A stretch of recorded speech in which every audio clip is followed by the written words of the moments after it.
But when it comes to the transfer portal, I wanted to go over some of the top players that were still available, where they are being considered of possibly going, and what some of the top schools in the transfer portal are doing and what some of the trends we're seeing in the college football world. To start off with, Caleb Williams still has not announced his commitment as of 4:30 Eastern on Monday. These podcasts get released Tuesday mornings, so I'm sorry if things change between that. But as of now, he's between USC, UCLA, and LSU are the main three being pitched around. They're saying some people are saying USC and LSU are his final two, but still people are reporting these other schools and some other kind of random schools being tossed in it that OU insiders are saying are Maryland, Georgia, and Wisconsin are some other teams. I would not hold your breath, Badger fans. People got a little mad at me for posting that Caleb Williams to Wisconsin video on Sunday. What are you going to do? Georgia, I had to throw one of these three possible schools that I just mentioned as long shots.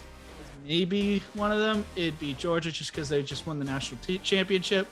But I don't think Stetson Bennett would be returning for another year if he wasn't guaranteed the starting position.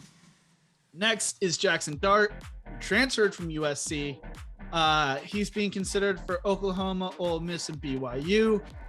He was one of the top quarterbacks coming out of his recruitment class. I'd keep an eye on Ole Miss. Ole Miss has been looking for a transfer quarterback throughout this process, and they seem to be the favorites to land him. Another one, JT Daniels, a third quarterback, former USC quarterback and Georgia quarterback. He's being thrown around Cal, LSU, UCLA, Notre Dame, Ole Miss.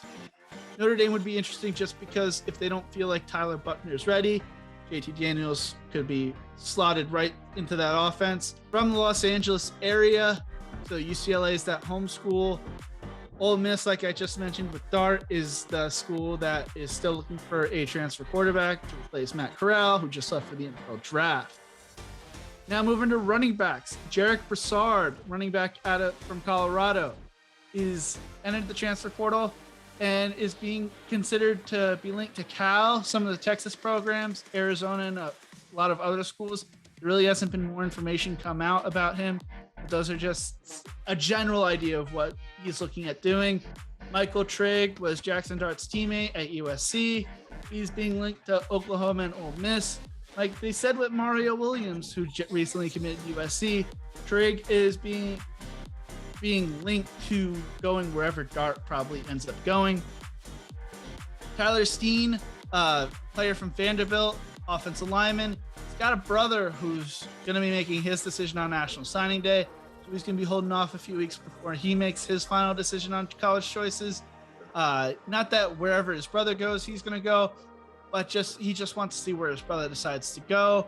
And then the last guy I want to talk about is Taj Harris, who was one of the most productive wide receivers in the ACC during his 3 years with Syracuse, tallying 151 catches for 2,028 yards and 10 touchdowns. Ole Miss, Western Kentucky, Texas A&M, Mississippi State, and Utah all pursued him. He originally committed to Kentucky out of the transfer portal, but decommitted, and I'd keep an eye on those schools I just mentioned as his future commitment possibilities. Any opinions about the transfer portal, Andrew? I mean, there's a whole lot to break down. And, you know, while I still think it's kind of the joke answer, who remind me again, who was the first player we were talking about? Caleb Williams. While it is the joke answer and it isn't likely to happen, I still don't know if we can throw North Carolina out of the conversation. Unlikely, but just with how often we have seen within the past 6 months that players choose to transfer to the college that their significant other plays at, it's hard to just say no. I get that that's not, going to be looked at as a very serious or considerate answer, but I think it is a trend that's happening enough where we can't just toss it aside.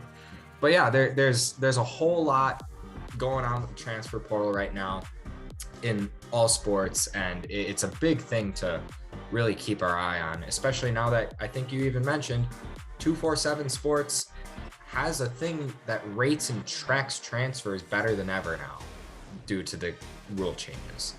I mean, one of the more interesting things to see is we're at one of the highest levels of transfer portal news now, and we haven't even hit spring practice.